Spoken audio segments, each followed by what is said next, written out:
हनुमद्रूपाय नमः।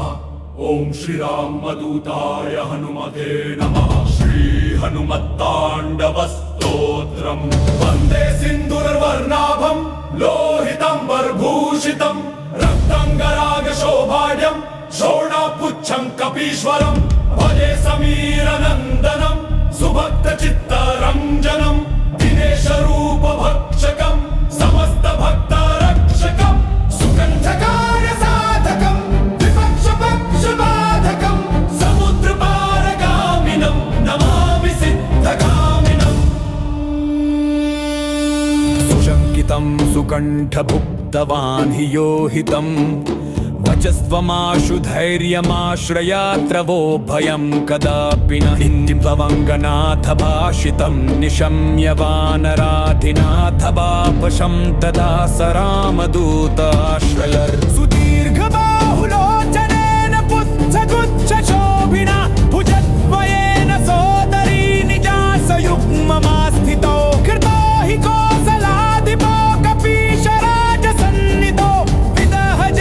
लक्ष्मणो समे शिवं करोद्वरम्। सुशब्दशास्त्रपारगं विलोक्य रामचन्द्रमा कपीशनाथ सेवकं समस्तनीतिमार्गकम्। प्रशस्य लक्ष्मणं प्रति प्रलम्ब बाहुभूषित कपीन्द्रसख्यमाकरोत् स्वकार्यसाधक प्रभुः। प्रचण्ड वेगधारिणं नगेन्द्रगर्वहारिणं फणीशमातृगर्वहृदृशास्य वासनाशकृत् विभीषणेन सख्यकृत् विदेहजातितापहृत् सुकण्ठकार्यसाधकं नमामि यातुथतकम्। नमामि पुष्पमालिनं सुवर्णवर्णधारिणं गदायुधेन भूषितं किरीटकुण्डलान्वितम्। सुपुच्छगुच्छतुच्छलङ्गदाहकं सुनायकं विपक्षपक्षराक्षसेन्द्र सर्ववंशनाशकं रघूत्तमस्य सेवकं नमामि लक्ष्मणप्रियं दिनेशभूषभूषणस्य मुद्रिका प्रदर्शकं विदेहजातिशोकतापहारिणं प्रहारिणं सुसूक्ष्मरूपधारिणं नमामि दीर्घरूपिणम्। सदात्मजेन भासता मया कृता महासहा यथा यया द्वयोहितं व्यभूत्सकृत्यता। सुकण्ठापतारकान् रघूत्तमो विदेहजा निपात्य वालिनं प्रभुस्ततो दशाननं खलम्। इमं स्तवं कुजेनिन पठेत् सुचेतसा नर कपीशनाथ सेवको भुवन्ति सर्वसम्पदा। सदा न शत्रुतो भयं भवेत् कदापि तस्य नुद्विह। नेत्राङ्गनन्दधरणी वत्सरेऽनङ्गवासरे लोकेश्वराख्यभट्टेन हनुमत्ताण्डवं कृतम्।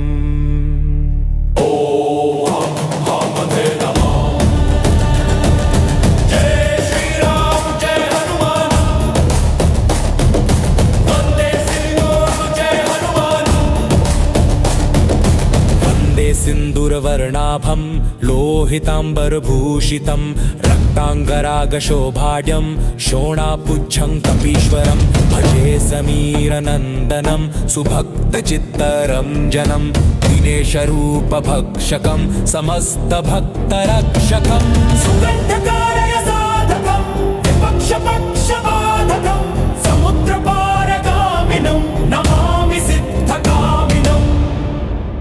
सुशङ्कितं सुकण्ठभुक्तवान् हि यो हितं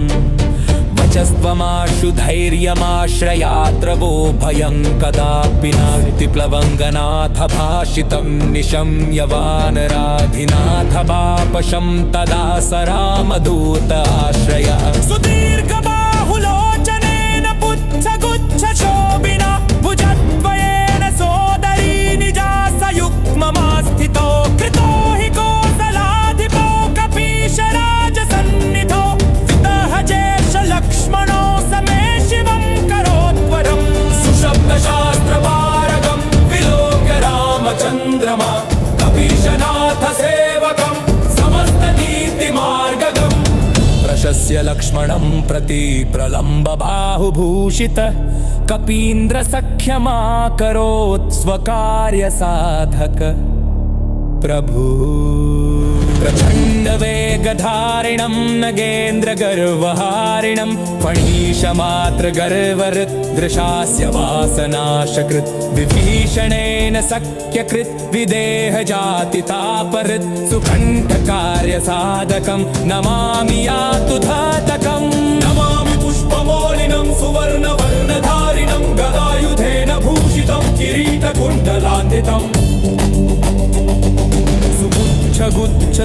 गुच्छलङ्कदाहकं सुनायकं विपक्षपक्षराक्षसेन्द्र सर्वमंशनाशकं रघुत्तमस्य सेवकं नमामि लक्ष्मणप्रियं दिनेशमक्षभूषणस्य मुद्रिका प्रदर्शकं विदेहजातिशोकतापहारिणं प्रहारिणं सुसूक्ष्मरूपधारिणं नमामि दीर्घरूपिणम्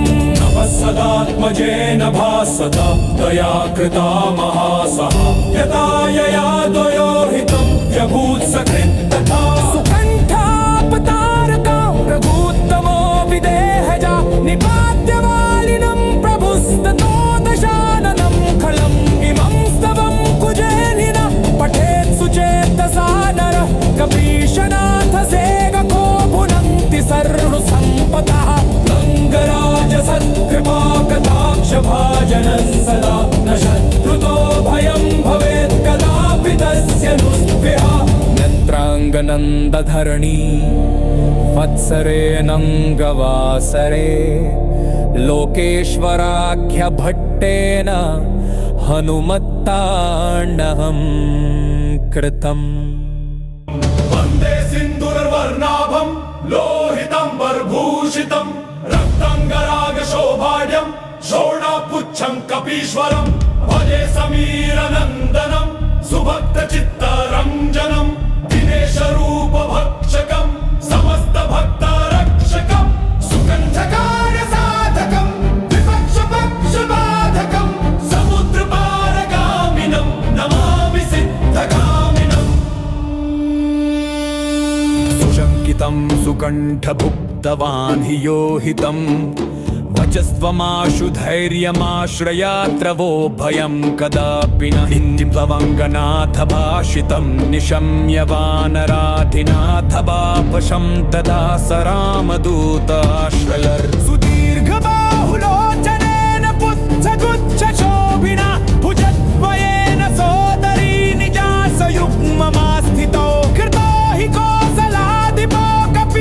कपीशराजसन्निधो विदहजेश लक्ष्मणो समे शिवं करोद्वरम् सुशब्दशास्त्रपारकं विलिलोक्य रामचन्द्रमा कपीशनाथ सेवकं समस्तनीतिमार्गकम् प्रशस्य लक्ष्मणं प्रति प्रलम्ब बाहुभूषित कपीन्द्रसख्यमाकरोत् स्वकार्यसाधक प्रभुः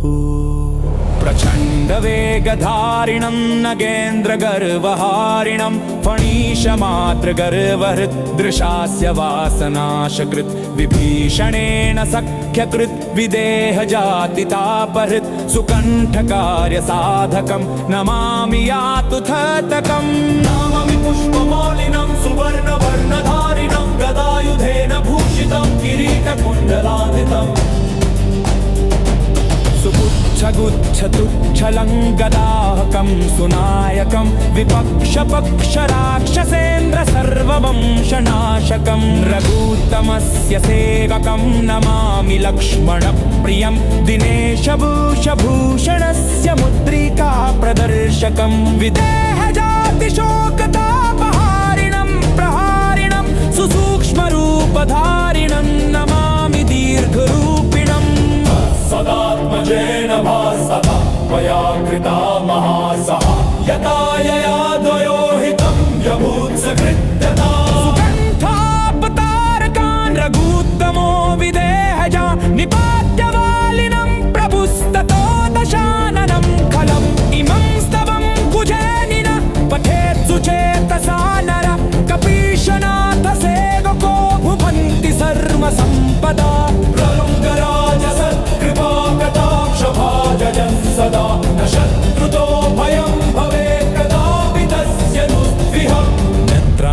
नन्दाङ्गनन्दधरणी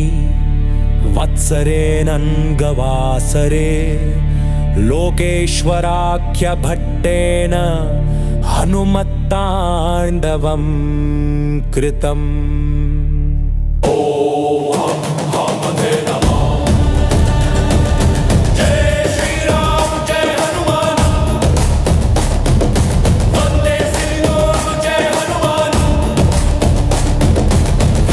सिन्दूरवर्णाभं लोहिताम्बरभूषितं रक्ताङ्गरागशोभाढ्यं शोणापुच्छं कपीश्वरं भजे समीरनन्दनं सुभक्तचित्तरञ्जनं दिनेशरूपभक्षकं समस्तभक्तरक्षकं सुगन्धकारय साधकं विपक्षपक्षबाधकं समुद्रपारगामिनं नमामि सिद्धकामिनम्।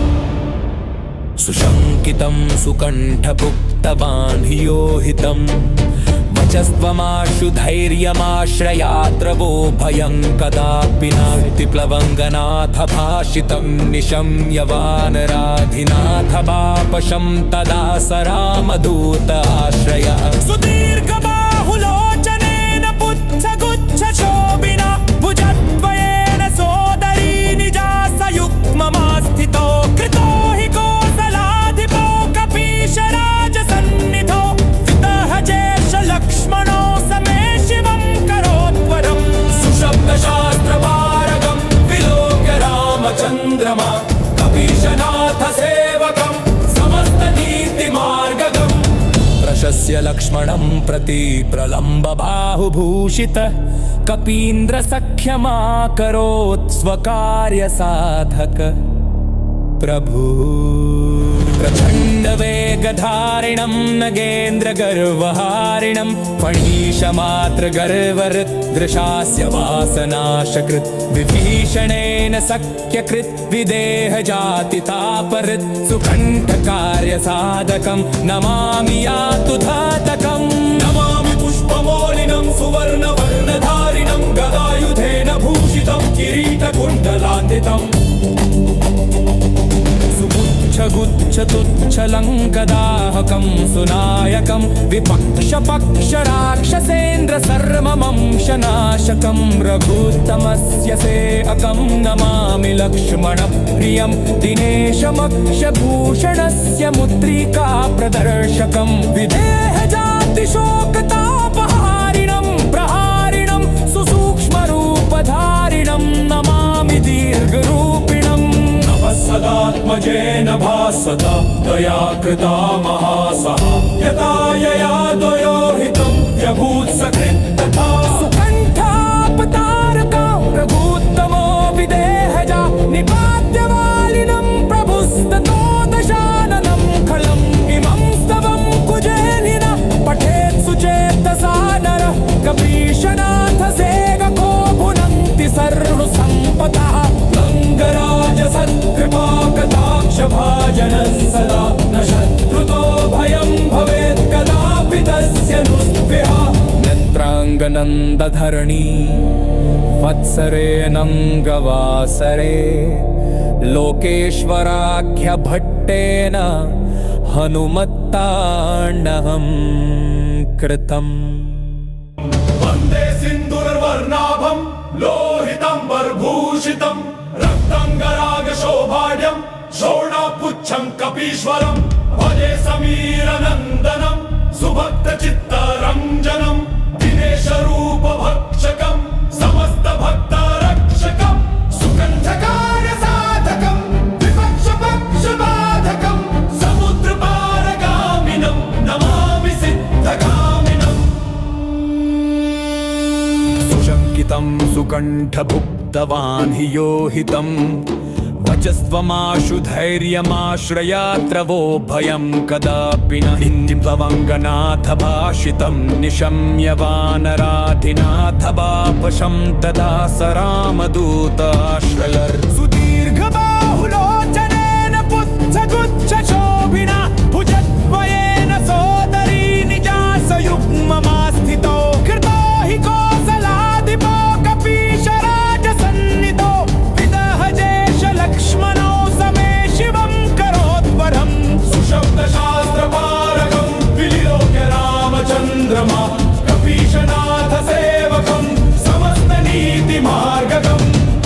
प्रशस्य लक्ष्मणं प्रति प्रलम्ब बाहुभूषितः कपीन्द्रसख्यमाकरोत् स्वकार्यसाधक प्रभुः प्रचण्डवेगधारिणं नगेन्द्रगर्वहारिणं फणीशमातृगर्वहृदृशास्य वासनाशकृत् विभीषणेन सख्यकृत् विदेहजातितापहृत् सुकण्ठकार्यसाधकं नमामि यातुथतकम् नमामि पुष्पमालिनं सुवर्णवर्णधारिणं गदायुधेन भूषितं किरीटकुण्डलान्वितम् सुगुच्छगुच्छतुच्छलङ्गदाहकं सुनायकं विपक्षपक्षराक्षसेन्द्र सर्ववंशनाशकं रघुत्तमस्य सेवकं नमामि लक्ष्मणप्रियं दिनेशभूषभूषणस्य मुद्रिका प्रदर्शकं विदेहजातिशोकतापहारिणं प्रहारिणं सुसूक्ष्मरूपधारिणं नमामि दीर्घरूपिणम् सदात्मजेन भासता त्वया कृता महासहा यथा यया द्वयोहितं व्यभूत्सकृत्यता सुकण्ठापतारकान् रघुत्तमो विदेहजा निपात्यवालिनं प्रभुस्ततो दशाननं खलम् इमं स्तवं कुजेनिन पठेत् सुचेतसा नर कपीशनाथ सेवको भुवन्ति सर्वसम्पदा सदा न शत्रुतो भयं भवेत् कदापि तस्य नुस्पृहः नेत्राङ्गनन्दधरणी वत्सरेऽनङ्गवासरे लोकेश्वराख्यभट्टेन हनुमत्ताण्डवं कृतम्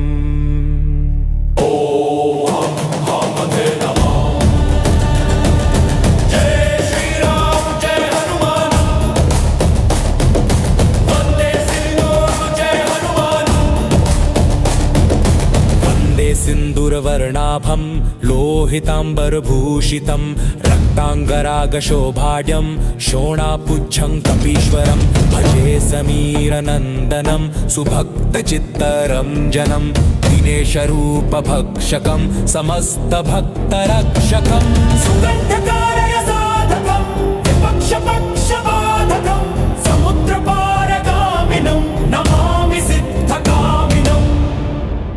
सुशङ्कितं सुकण्ठपुक्तबाह्योहितं वचस्त्वमाशु धैर्यमाश्रयात्र वो भयं कदापि नास्ति प्लवङ्गनाथ भाषितं निशम्य वानराधिनाथ बापशं तदा स रामदूत आश्रय सुदीर्घबाहुलोचनेन पुच्छगुच्छशोभिना भुजद्वयेन सोदरी निजासयुग्ममास्थितो कृतो हि कोसलाधिपो कपीशराजसन्निधो वितहजेश लक्ष्मणो समे शिवं करोत्वरम् सुशब्दशास्त्रपारगं विलोक्य रामचन्द्रमा कपीशनाथ सेवकं समस्तनीतिमार्गगम् प्रशस्य लक्ष्मणं प्रति प्रलम्ब बाहुभूषितः कपीन्द्रसख्यमाकरोत् स्वकार्यसाधक प्रभु प्रचण्डवेगधारिणं नगेन्द्रगर्वहारिणं फणीशमातृगर्वहृदृशास्य वासनाशकृत् विभीषणेन सख्यकृत् विदेहजातितापहृत् सुकण्ठकार्यसाधकं नमामि यातुधातकम् नमामि पुष्पमालिनं सुवर्णवर्णधारिणं गदायुधेन भूषितं किरीटकुण्डलान्वितम्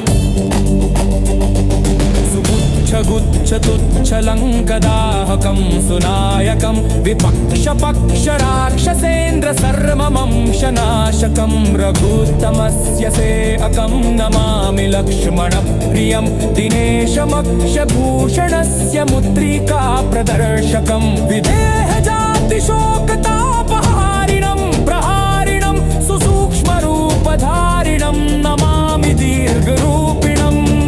सदात्मजेन भासता त्वया कृता महासहा यथा यया द्वयोहितं व्यभूत्सकृत्यता सुकण्ठापतारकां रघुत्तमो विदेहजा निपात्यवालिनं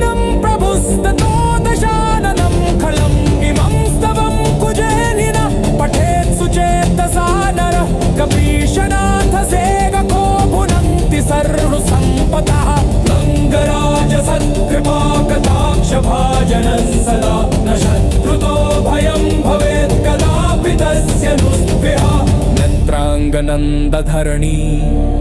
वत्सरे नङ्गवासरे लोकेश्वराख्य भट्टेन हनुमत्ताण्डवं कृतम्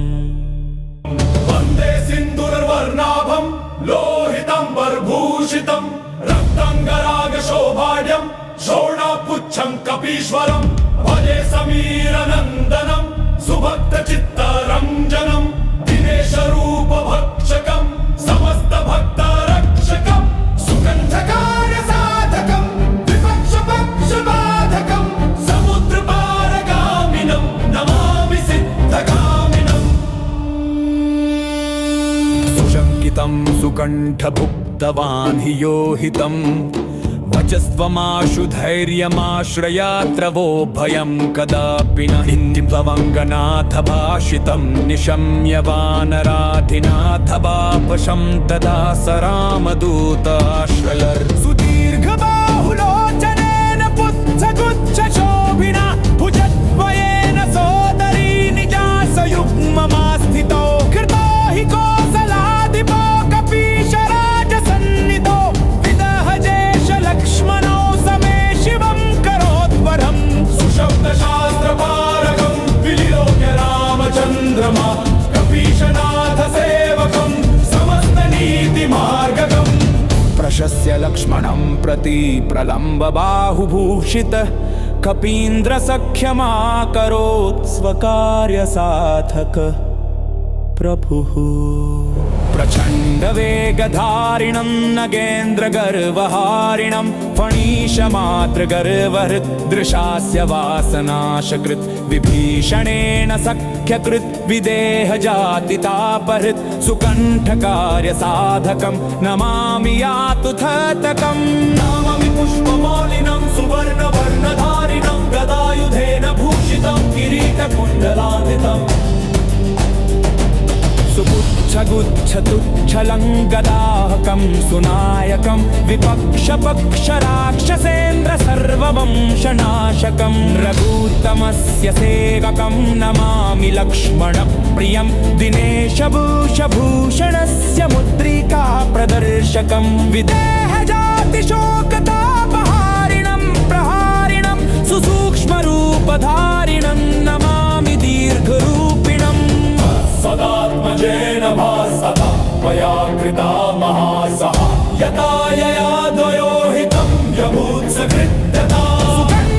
सुकण्ठापतारकान् रघूत्तमो विदेहजा निपात्यवालिनं प्रभुस्ततो दशाननं खलम् इमं स्तवं कुजे संकट कटे मिटे सब पीरा जो सुमिरे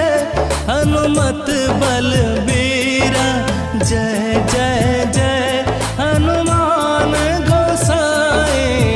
कृपा करहु गुरुदेव की नाई जो शत बार पाठ कर कोई छूटहि बंदी महासुख हो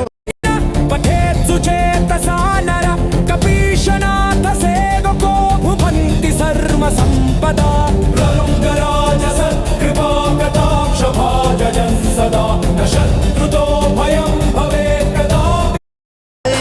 संकट कटे मिटे सब पीरा जो सुमिरे हनुमत बलबीरा जय जय जय हनुमान गोसाई कृपा करहु गुरुदेव की नाई जो शत बार पाठ कर कोई छूटहि बंदी महासुख होए तस्य नुस्विहा नेत्राङ्गनन्दधरणी वत्सरे नङ्गवासरे लोकेश्वराख्य भट्टेन हनुमत्ताण्डवं कृतम्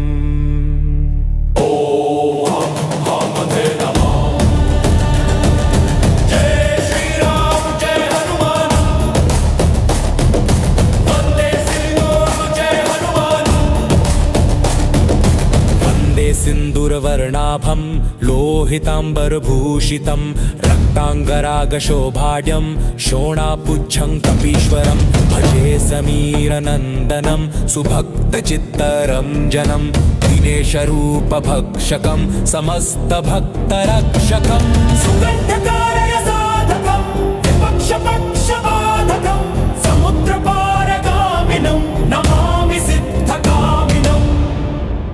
सुशङ्कितं सुकण्ठभुक्तबान्धियोहितं वचस्त्वमाशु धैर्यमाश्रयात्र वो भयं कदापि नास्ति प्लवङ्गनाथ भाषितं निशम्य वानराधिनाथ वापशं तदा स रामदूत आश्रयः सुदीर्घबाहुलोचनेन पुच्छगुच्छशोभिना भुजद्वयेन सोदरी निजासयुग्ममास्थितो कृतो हि कोसलाधिपो कपीशराजसन्निधो वितः लक्ष्मणो समे शिवं करोत्वरम् सुशब्दशास्त्रपारगं विलोक्य रामचन्द्रमा कपीशनाथ सेवकं समस्तनीतिमार्गगम् प्रशस्य लक्ष्मणं प्रति प्रलम्बबाहुभूषित कपीन्द्रसख्यमाकरोत् स्वकार्यसाधक प्रभु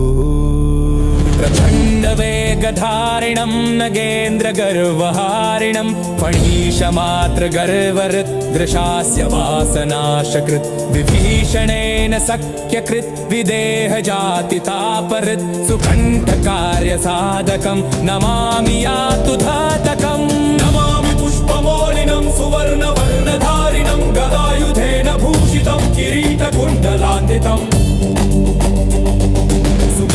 गुच्छतुच्छलङ्कदाहकं सुनायकं विपक्षपक्षराक्षसेन्द्रसर्वमंशनाशकं रघुत्तमस्य सेवकं नमामि लक्ष्मणप्रियं दिनेशमक्षभूषणस्य मुद्रिका प्रदर्शकं विदेहजातिशोकतापहारिणं प्रहारिणं सुसूक्ष्मरूपधारिणं नमामि दीर्घरूपिणम्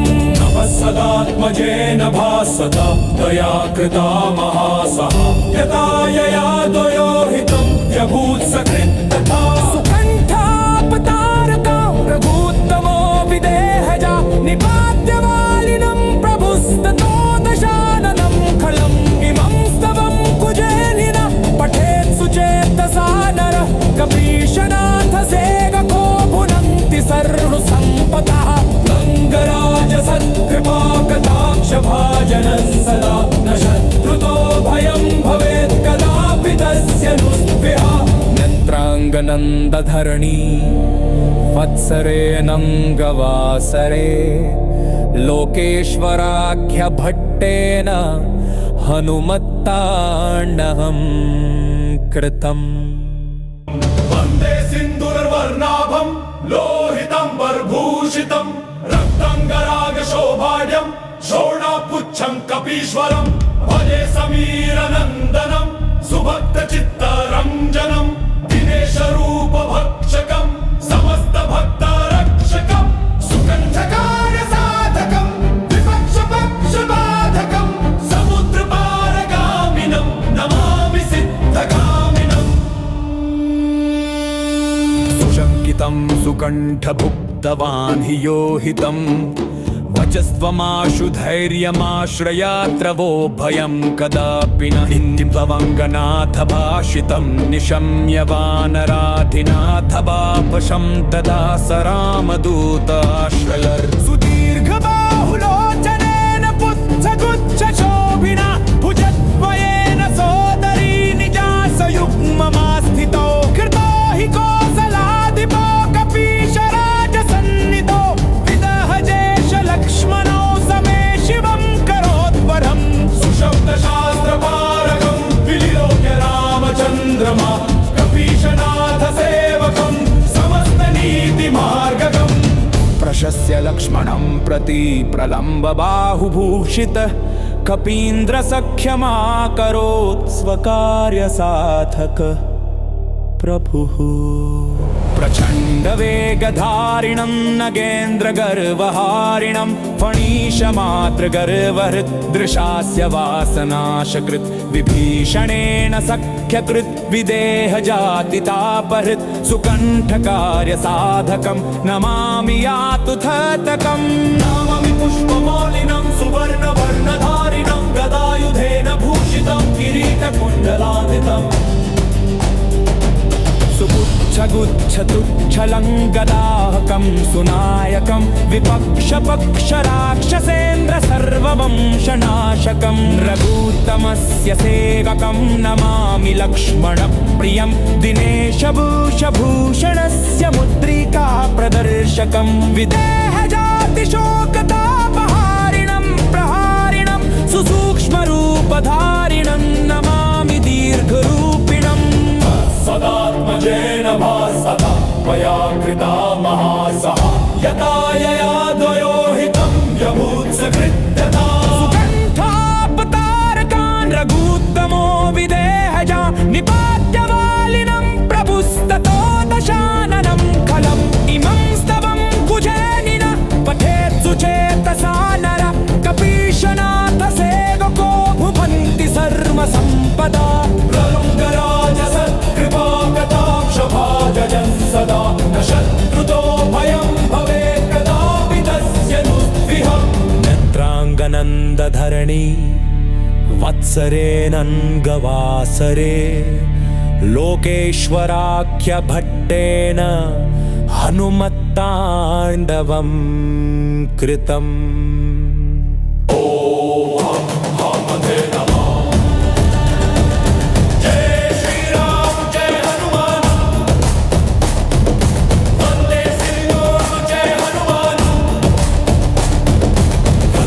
सिन्दूरवर्णाभं लोहिताम्बरभूषितं रक्ताङ्गरागशोभाढ्यं शोणापुच्छं कपीश्वरं भजे समीरनन्दनं सुभक्तचित्तरञ्जनं दिनेशरूपभक्षकं समस्तभक्तरक्षकं सुगन्धकारयसाधकं विपक्षपक्षबाधकं समुद्रपारगामिनं नमामि सिद्धकामिनम् सुशङ्कितं सुकण्ठभुक्तवान् हियोहितं वचस्त्वमाशु धैर्यमाश्रयात्र वो भयं कदापि नास्ति प्लवङ्गनाथ भाषितं निशम्य वानराधिनाथ वापशं तदा स रामदूत आश्रय सुदीर्घबाहुलोचनेन पुच्छगुच्छशोभिना भुजद्वयेन सोदरी निजासयुग्ममास्थितो कृतो हि कोसलाधिपो कपीशराजसन्निधो वितहजेश लक्ष्मणो समे शिवं करोत्वरम् सुशब्दशास्त्रपारगं विलोक्य रामचन्द्रमा कपीशनाथ सेवकं समस्तनीतिमार्गगम् प्रशस्य लक्ष्मणं प्रति प्रलम्बबाहुभूषित कपीन्द्रसख्यमाकरोत् स्वकार्यसाधक प्रभु प्रचण्डवेगधारिणं नगेन्द्रगर्वहारिणं फणीशमातृगर्वहृदृशास्य वासनाशकृत् विभीषणेन सख्यकृत् विदेहजातितापहृत् सुकण्ठकार्यसाधकं नमामि यातुधातकम् नमामि पुष्पमौलिनं सुवर्णवर्णधारिणं गदायुधेन भूषितं किरीटकुण्डलान्वितम् गुच्छगुच्छतुच्छलङ्गदाहकं सुनायकं विपक्षपक्षराक्षसेन्द्र सर्ववंशनाशकं रघूत्तमस्य सेवकं नमामि लक्ष्मणप्रियं दिनेशमक्षभूषणस्य मुद्रिका प्रदर्शकं विदेहजातिशोकतापहारिणं प्रहारिणं सुसूक्ष्मरूपधारिणं नमामि दीर्घरूपिणम् सदात्मजेन भासता त्वया कृता महासहा यथा यया द्वयोहितं व्यभूत्सकृत्यथा सुकण्ठापतारकं रघूत्तमो विदेहजा निपात्यवालिनं प्रभुस्ततो दशाननं खलम् इमं स्तवं कुजेनिन पठेत् सुचेतसा नरः कपीशनाथ सेवक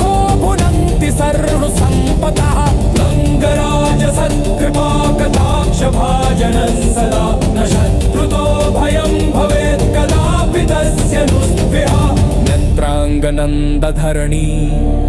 वत्सरे नङ्गवासरे लोकेश्वराख्यभट्टेन हनुमत्ताण्डवं कृतम्। वन्दे सिन्दूरवर्णाभं लोहिताम्बरभूषितं रक्ताङ्गरागशोभाढ्यं शोणापुच्छं कपीश्वरं भजे समीरनन्दनं सुभक्तचित्तरञ्जनं दिनेशरूपभक्षकं समस्तभक्तरक्षकं सुकण्ठकार्यसाधकं विपक्षपक्षबाधकं समुद्रपारगामिनं नमामि सिद्धगामिनम्। सुशङ्कितं सुकण्ठभुक्तवान् हि योहितं वचस्त्वमाशु धैर्यमाश्रयात्र वो भयं कदापि न इति प्लवङ्गनाथ भाषितं निशम्य वानराधिनाथ वापशं तदा स रामदूताश्रयर्। सुदीर्घबाहुलोचनेन पुच्छगुच्छशोभिना भुजद्वयेन सोदरी निजासयुग्ममास्थितो कृतो हि कोसलाधिपो कपीशराजसन्निधो लक्ष्मणो समे शिवं करोद्वरम्। सुशब्दशास्त्रपारकं विलिलोक्य रामचन्द्रमा कपीशनाथ सेवकं समस्तनीतिमार्गकम्। प्रशस्य लक्ष्मणं प्रति प्रलम्ब बाहुभूषित कपीन्द्रसख्यमाकरोत् स्वकार्यसाधक प्रभुः। प्रचण्डवेगधारिणं नगेन्द्रगर्वहारिणं फणीशमातृगर्वहृदृशास्य वासनाशकृत् विभीषणेन सख्यकृत् विदेहजातितापहृत् सुकण्ठकार्यसाधकं नमामि यातुथतकम्। नमामि पुष्पमालिनं सुवर्णवर्णधारिणं गदायुधेन भूषितं किरीटकुण्डलान्वितम्। सुगुच्छगुच्छतुच्छलङ्गदाहकं सुनायकं विपक्षपक्षराक्षसेन्द्र सर्ववंशनाशकं रघुत्तमस्य सेवकं नमामि लक्ष्मणप्रियं दिनेशभूषभूषणस्य मुद्रिका प्रदर्शकं विदेहजातिशोकतापहारिणं प्रहारिणं सुसूक्ष्मरूपधारिणं नमामि दीर्घरूपिणम्। सदात्मजेन भासता मया कृता महासहा यथा यया द्वयोहितं यभूत्सकृत्यता। सुकण्ठापतारकान् रघूत्तमो विदेहजा निपात्य वालिनं प्रभुस्ततो दशाननं खलम् इमं स्तवं कुजेनिन पठेत् सुचेतसा नर कपीशनाथ सेवको भुवन्ति सर्वसम्पदा। सदा न शत्रुतो भयं भवेत् कदापि तस्य नुस्पृहः। नेत्राङ्गनन्दधरणी वत्सरे नङ्गवासरे लोकेश्वराख्यभट्टेन हनुमत्ताण्डवं कृतम्।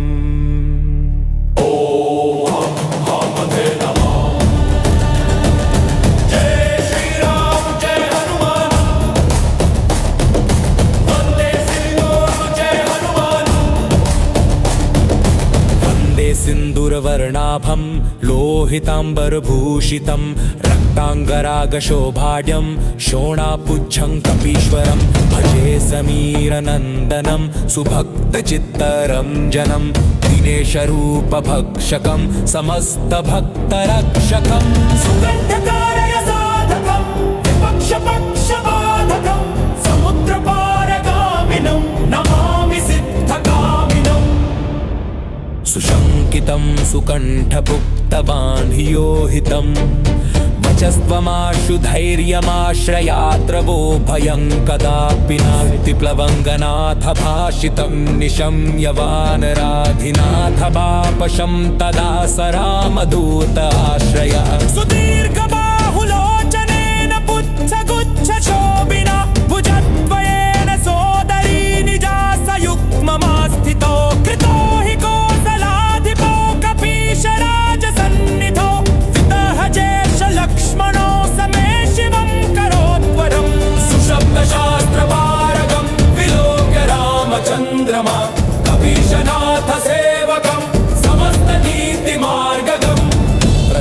लक्ष्मणं प्रति प्रलम्ब बाहुभूषित कपीन्द्र सख्यमाकरोत् स्वकार्यसाधक प्रभु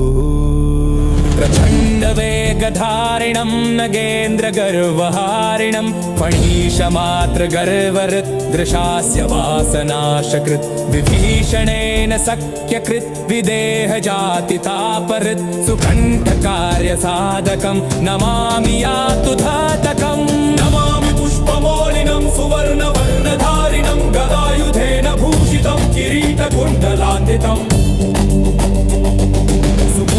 गुच्छतुच्छलङ्कदाहकं सुनायकं विपक्षपक्षराक्षसेन्द्र सर्वमंशनाशकं रघुत्तमस्य सेवकं नमामि लक्ष्मणप्रियं दिनेशमक्षभूषणस्य मुद्रिका प्रदर्शकं विदेहजातिशोकतापहारिणं प्रहारिणं सुसूक्ष्मरूपधारिणं नमामि दीर्घरूपिणम्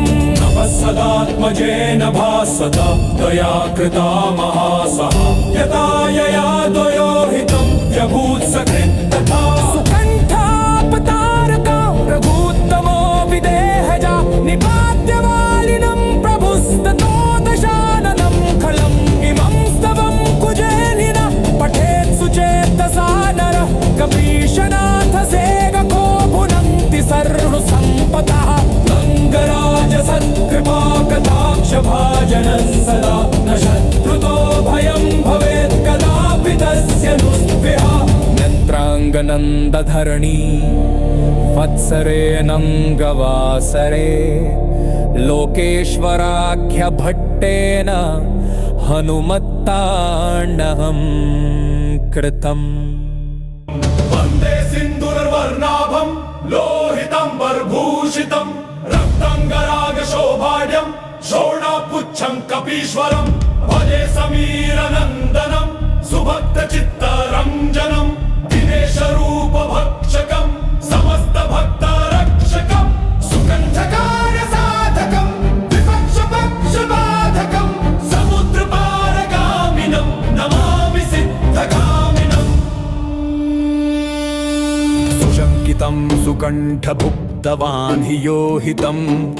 वचस्त्वमाशु धैर्यमाश्रयात्र वो भयं कदापि न इति प्लवङ्गनाथ भाषितं निशम्य वानराधिनाथ बापशं तदा स रामदूताश्रयर् सुदीर्घबाहुलोचनेन पुच्छगुच्छशोभिना भुजद्वयेन सोदरी निजासयुग्ममास्थितो कृतो हि कोसलाधिपो कपीशराजसन्निधो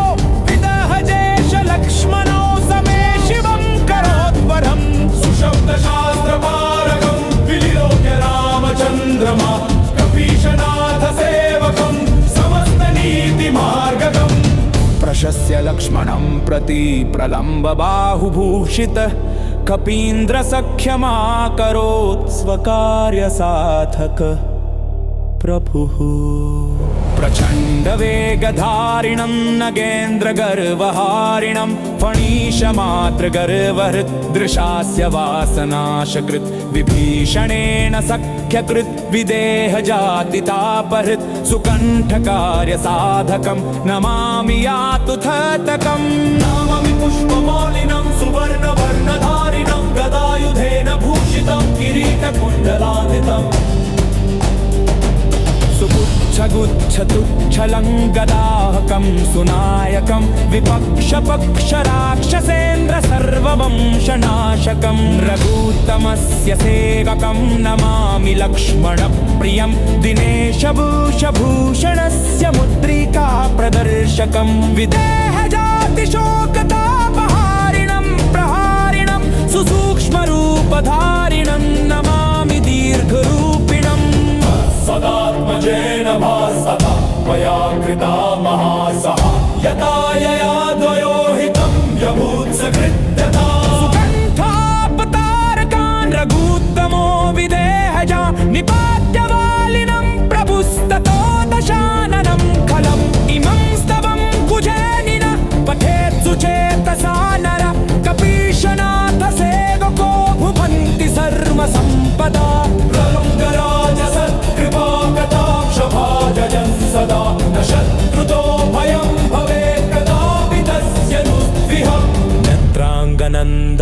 धरणी वत्सरेऽनङ्गवासरे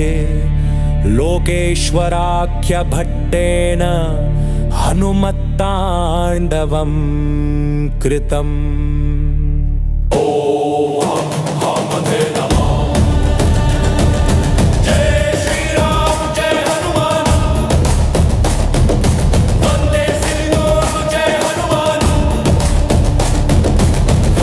सिन्दूरवर्णाभं लोहिताम्बरभूषितं रक्ताङ्गरागशोभाढ्यं शोणापुच्छं कपीश्वरं भजे समीरनन्दनं सुभक्तचित्तरञ्जनं दिनेशरूपभक्षकं समस्तभक्तरक्षकं सुगन्धकारय साधकं विपक्षपक्षबाधकं समुद्रपारगामिनं नमामि सिद्धकामिनम्। सुशङ्कितं सुकण्ठभुक्तवान् हियोहितं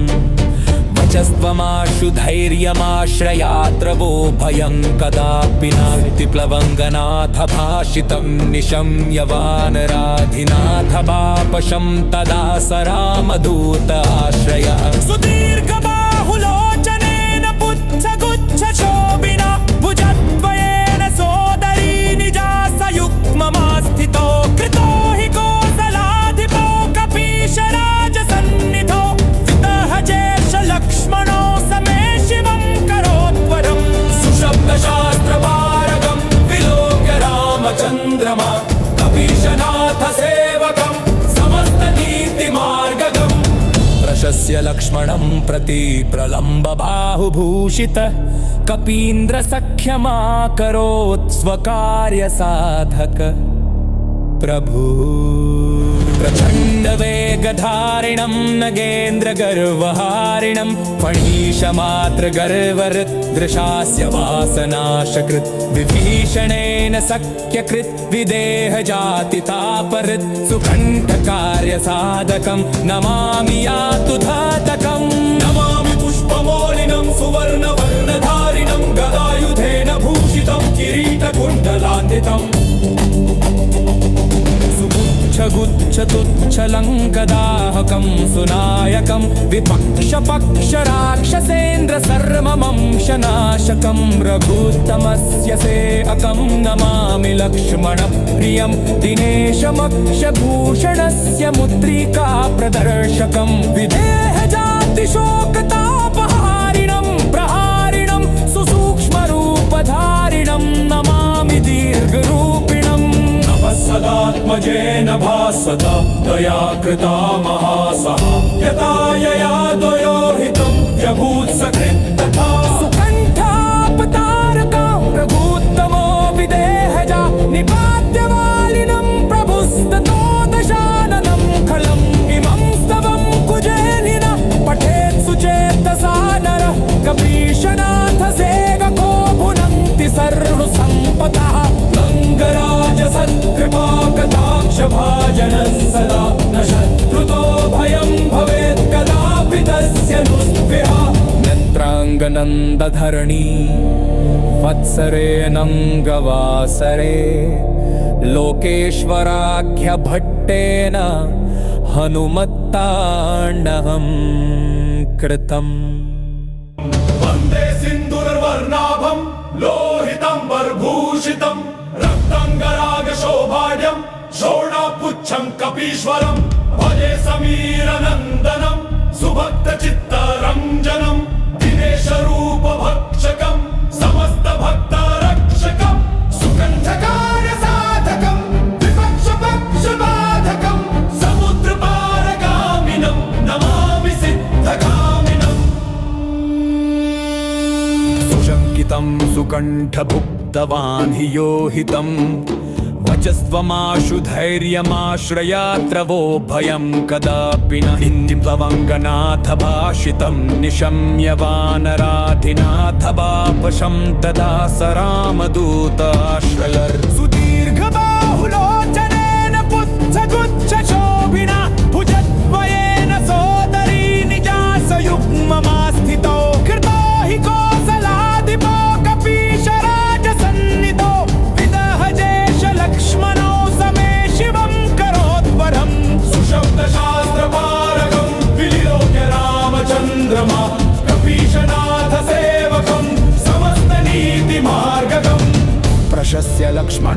प्रलम्ब बाहुभूषित कपीन्द्र सख्यमाकरोत् स्वकार्य साधक प्रभुः प्रचण्ड वेगधारिणं नगेन्द्र गर्वहारिणं फणीशमात्र गर्वहृदृशास्य वासनाशकृत् विभीषणेन सख्यकृत् विदेह जातितापहृत् सुकण्ठकार्य साधकं नमामि यातुथतकम् नाममि पुष्पमालिनं सुवर्णवर्णधारिणं गदायुधेन भूषितं किरीटकुण्डलान्वितम् सुपुच्छगुच्छतुच्छलङ्गदाहकं सुनायकं विपक्षपक्षराक्षसेन्द्र सर्ववंशनाशकं रघुत्तमस्य सेवकं नमामि लक्ष्मणप्रियं दिनेशभूषभूषणस्य मुद्रिका प्रदर्शकं विदेहजातिशोकतापहारिणं प्रहारिणं सुसूक्ष्मरूपधारिणं नमामि दीर्घरूपिणम् सदात्मजेन भासता मया कृता महासहा यतायया द्वयोहितं व्यभूत्सकृत्यता सुकण्ठापतारकान् रघुत्तमो विदेहजा निपात्यवालिनं प्रभुस्ततो दशाननं खलम् इमं स्तवं कुजेनिन पठेत् सुचेतसा नर कपीशनाथ सेवको भुवन्ति सर्वसम्पदा सदा न शत्रुतो भयं भवेत् कदापि तस्य नुद्विहम् नेत्राङ्गनन्दधरणी वत्सरेऽनङ्गवासरे लोकेश्वराख्यभट्टेन हनुमत्ताण्डवं कृतम्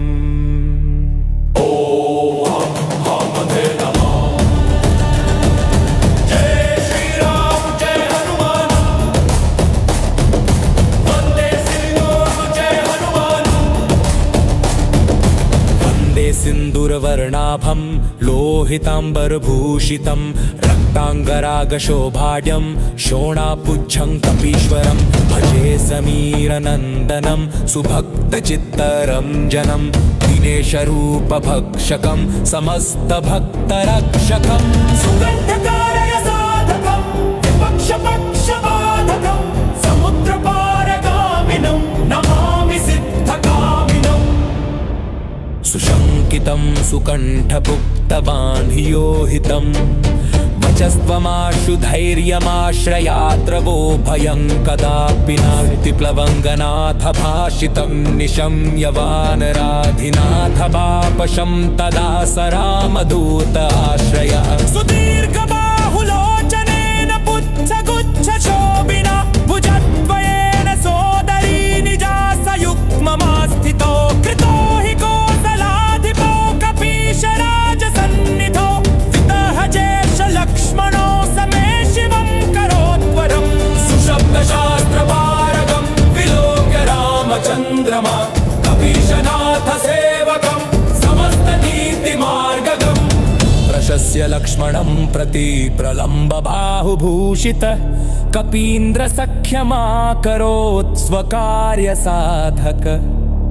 प्रभु प्रचण्ड वेगधारिणं नगेन्द्र गर्वहारिणं फणीशमात्र गर्वहृदृशास्य वासनाशकृत् विभीषणेन सख्यकृत् विदेह जातितापहृत् सुकण्ठकार्य साधकं नमामि यातुधातकम् नमामि पुष्पमौलिनं सुवर्णवर्णधारिणं गदायुधेन भूषितं किरीटकुण्डलान्वितम्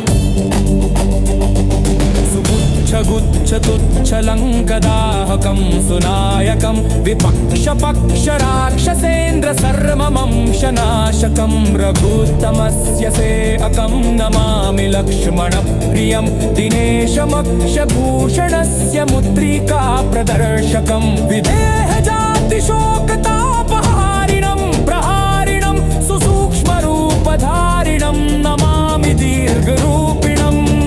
सदात्मजेन भासता त्वया कृता महासहा यतायया द्वयोहितं व्यभूत्सकृत्यता सुकण्ठापतारकां रघुत्तमो विदेहजा निपात्यवालिनं प्रभुस्ततो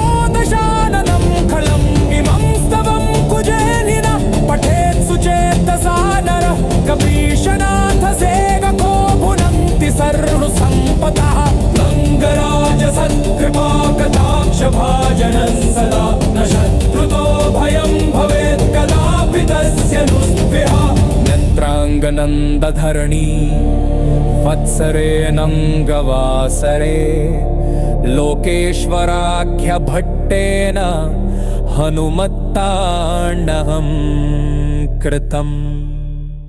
वन्दे सिन्दूरवर्णाभं लोहितम्बरभूषितं रक्ताङ्गरागशोभाढ्यं शोणापुच्छं कपीश्वरं भजे समीरनन्दनं सुभक्तचित्तरञ्जनं दिनेशरूपभक्षकं समस्तभक्तरक्षकं सुकण्ठकार्यसाधकं विपक्षपक्षबाधकं समुद्रपारगामिनं नमामि सिद्धगामिनम् सुशङ्कितं सुकण्ठभुक्तवान् हि यो हितं वचस्त्वमाशु धैर्यमाश्रयात्र वो भयं कदापि न इति प्लवङ्गनाथ भाषितं निशम्य वानराधिनाथ बापशं तदा स रामदूताश्रयर् सुदीर्घबाहुलोचनेन पुच्छगुच्छशोभिना भुजद्वयेन सोदरी निजासयुग्ममास्थितो कृतो हि कोसलाधिपो कपीशराजसन्निधो लक्ष्मणो समे शिवं करोद्वरम् सुशब्दशास्त्रपारगं विलिलोक्य रामचन्द्रमा कपीशनाथ सेवकं समस्तनीतिमार्गकम् प्रशस्य लक्ष्मणं प्रति प्रलम्ब बाहुभूषित कपीन्द्रसख्यमाकरोत् स्वकार्यसाधक प्रभुः प्रचण्ड वेगधारिणं नगेन्द्रगर्वहारिणं फणीशमातृगर्वहृदृशास्य वासनाशकृत् विभीषणेन सख्यकृत् विदेहजातितापहृत् सुकण्ठकार्यसाधकं नमामि यातुथतकम् नमामि पुष्पमालिनं सुवर्णवर्णधारिणं गदायुधेन भूषितं किरीटकुण्डलान्वितम् सुपुच्छगुच्छतुच्छलङ्गदाहकं सुनायकं विपक्षपक्षराक्षसेन्द्र सर्ववंशनाशकं रघुत्तमस्य सेवकं नमामि लक्ष्मणप्रियं दिनेशभूषभूषणस्य मुद्रिका प्रदर्शकं विदेहजातिशोकतापहारिणं प्रहारिणं सुसूक्ष्मरूपधारिणं नमामि दीर्घरूपिणम् सदात्मजेन भासता मया कृता महासहा यथा यया द्वयोहितं यभूत्सकृत्यता सुकण्ठापतारकान् रघुत्तमो विदेहजा निपात्यवालिनं प्रभुस्ततो दशाननं खलम् इमं स्तवं कुजेनिन पठेत् सुचेतसा नर कपीशनाथ सेवको भुवन्ति सर्वसम्पदा सदा न शत्रुतो भयं भवेत् कदापि तस्य नुस्विहम् नेत्राङ्गनन्दधरणी वत्सरे नङ्गवासरे लोकेश्वराख्यभट्टेन हनुमत्ताण्डवं कृतम्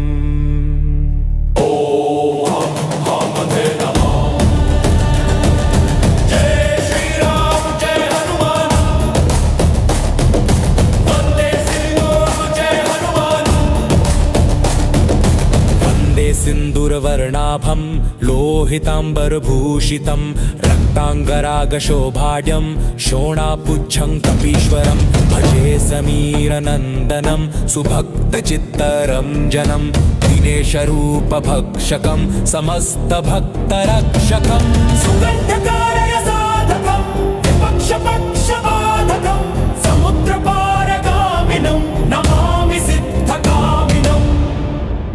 सुशङ्कितं सुकण्ठभुक्तवान् हि यो हितं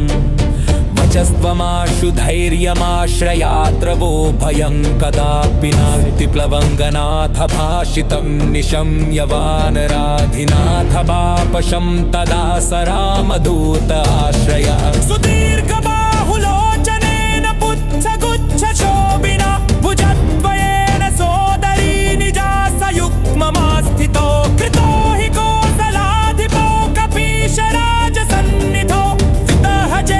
लक्ष्मणो समे शिवं करोद्वरम् सुशब्द चन्द्रमा कपीशनाथ सेवकम् समस्त नीतिमार्गगम् प्रशस्य लक्ष्मणं प्रति प्रलम्ब बाहुभूषित कपीन्द्र सख्यमाकरोत् स्वकार्य साधक प्रभु प्रचण्ड वेगधारिणं नगेन्द्र गर्वहारिणं फणीशमात्र गर्वहृदृशास्य वासनाशकृत् विभीषणेन सख्यकृत् विदेह जातितापहृत् सुकण्ठकार्य साधकं नमामि यातु धातकम् नमामि पुष्पमौलिनं सुवर्णवर्णधारिणं गदायुधेन भूषितं किरीटकुण्डलान्वितम् गुच्छतुच्छलङ्कदाहकं सुनायकं विपक्षपक्षराक्षसेन्द्र सर्वमंशनाशकं रघुत्तमस्य सेवकं नमामि लक्ष्मणप्रियं दिनेशमक्षभूषणस्य मुद्रिका प्रदर्शकं विदेहजातिशोकतापहारिणं प्रहारिणं सुसूक्ष्मरूपधारिणं नमामि दीर्घरूपिणम् सदात्मजेन भासता दया कृता महासहा यथा यया द्वयोहितं व्यभूत् सकृत्तथा सुकण्ठापतारकं रघुत्तमो विदेहजा निपात्यवालिनं प्रभुस्ततो दशाननं खलम् इमं स्तवं कुजेलिन पठेत् सुचेतसा नरः कपीशनाथ सेवको भुनक्ति सर्वसम्पदः गङ्गराज सत्कृपाकटाक्ष भाजनः सदा न शत्रुतो भयं भवेत् कदापि तस्य नुस्पृहा नेत्राङ्गनन्दधरणी वत्सरे नङ्गवासरे लोकेश्वराख्यभट्टेन हनुमत्ताण्डहं कृतम् वन्दे सिन्दूरवर्णाभं लोहितम्बरभूषितं रक्ताङ्गरागशोभाढ्यं शोणापुच्छं कपीश्वरं भजे समीरनन्दनं सुभक्तचित्तरञ्जनं दिनेशरूपभक्षकं समस्तभक्तरक्षकं सुकण्ठकार्यसाधकं विपक्षपक्षबाधकं समुद्रपारगामिनं नमामि सिद्धगामिनम् सुशङ्कितं सुकण्ठभुक्तवान् हि योहितं वचस्त्वमाशु धैर्यमाश्रयात्र वो भयं कदापि न इत्युपवङ्गनाथ भाषितं निशम्य वानराधिनाथ बापशं तदा स रामदूताश्रयर् सुदीर्घबाहुलोचनेन पुच्छगुच्छशोभिना भुजद्वयेन सोदरी निजासयुग्ममास्थितो कृतो हि कोसलाधिपो कपीशराजसन्निधो विदहजेश लक्ष्मणो समे शिवं करोद्वरम् सुशब्दशास्त्रपारकं विलिलोक्य रामचन्द्रमा कपीशनाथ सेवकं समस्तनीतिमार्गगम् प्रशस्य लक्ष्मणं प्रति प्रलम्ब बाहुभूषित कपीन्द्र सख्यमाकरोत् स्वकार्य साधक प्रभुः प्रचण्ड वेगधारिणं नगेन्द्र गर्वहारिणं फणीशमात्र गर्वहृदृशास्य वासनाशकृत् विभीषणेन सख्यकृत् विदेह जातितापहृत् सुकण्ठकार्य साधकं नमामि यातु धातकम् नमामि पुष्पमौलिनं सुवर्णवर्णधारिणं गदायुधेन भूषितं किरीटकुण्डलान्वितम् सुगुच्छगुच्छतुच्छलङ्गदाहकं सुनायकं विपक्षपक्षराक्षसेन्द्र सर्ववंशनाशकं रघुत्तमस्य सेवकं नमामि लक्ष्मणप्रियं दिनेशभूषणस्य मुद्रिका प्रदर्शकं विदेहजातिशोकतापहारिणं प्रहारिणं सुसूक्ष्मरूपधारिणं नमामि दीर्घरूपिणम् सदात्मजेन भासता मया कृता महासहा यथा यया द्वयोहितं व्यभूत् सकृत्तथा सुकण्ठापतारकान् रघुत्तमो विदेहजा निपात्यवालिनं प्रभुस्ततो दशाननं खलम् इमं स्तवं कुजेलिन पठेत् सुचेत तसा नर कपीशनाथ सेवको भुवन्ति सर्वसम्पदा प्रलुङ्गराजसत्कृपाकटाक्षभाजन् सदा न शत्रुतो भयं भवेत् कदापि तस्य नुद्विह नेत्राङ्गनन्दधरणी वत्सरेऽनङ्गवासरे लोकेश्वराख्यभट्टेन हनुमत्ताण्डवं कृतम्।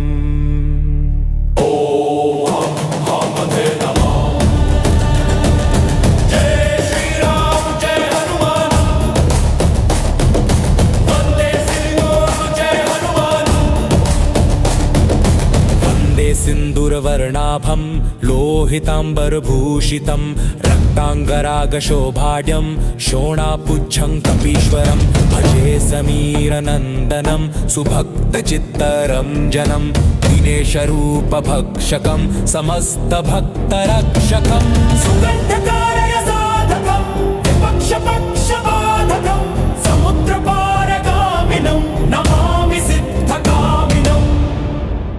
सुशङ्कितं सुकण्ठभुक्तवान् हियोहितं वचस्त्वमाशु धैर्यमाश्रयात्र वो भयं कदापि नास्ति प्लवङ्गनाथ भाषितं निशम्य वानराधिनाथ वापशं तदा स रामदूत आश्रय सुदीर्घबाहुलोचनेन पुच्छगुच्छशोभिना भुजद्वयेन सोदरी निजासयुग्ममास्थितो कृतो हि कोसलाधिपो कपीशराजसन्निधो वितहजेश लक्ष्मणो समे शिवं करोत्वरम्। सुशब्दशास्त्रपारगं विलोक्य रामचन्द्रमा कपीशनाथ सेवकं समस्तनीतिमार्गगम् प्रशस्य लक्ष्मणं प्रति प्रलम्बबाहुभूषित कपीन्द्रसख्यमाकरोत् स्वकार्यसाधक प्रभु प्रचण्डवेगधारिणं नगेन्द्रगर्वहारिणं फणीशमात्रगर्वहृदृशास्य वासनाशकृत् विभीषणेन सख्यकृत् विदेहजातितापहृत् सुकण्ठकार्यसाधकं नमामि यातुधातकम्। नमामि पुष्पमौलिनं सुवर्णवर्णधारिणं गदायुधेन भूषितं किरीटकुण्डलान्वितम् गुच्छतुच्छलङ्कदाहकं सुनायकं विपक्षपक्षराक्षसेन्द्रसर्वमंशनाशकं रघुत्तमस्य सेवकं नमामि लक्ष्मणप्रियं दिनेशमक्षभूषणस्य मुद्रिका प्रदर्शकं विदेहजातिशोकतापहारिणं प्रहारिणं सुसूक्ष्मरूपधारिणं नमामि दीर्घरूपिणम्। सदात्मजेन भासता दया कृता महासः यथा यया द्वयोहितं व्यभूत्सकृत् तथा सुकण्ठापतारकं रघुत्तमो विदेहजा निपात्यवालिनं प्रभुस्ततो दशाननं खलम् इमं स्तवं कुजेलिन पठेत् सुचेतसा नरः कपीशनाथ सेवको भुनन्ति सर्वसम्पदः रङ्गराजसत्कृपाकटाक्षभाजनं सदा न शत्रुतो भयं भवेत् कदापि तस्य नुद्विह नेत्राङ्गनन्दधरणी वत्सरेऽनङ्गवासरे लोकेश्वराख्यभट्टेन हनुमत्ताण्डवं कृतम्।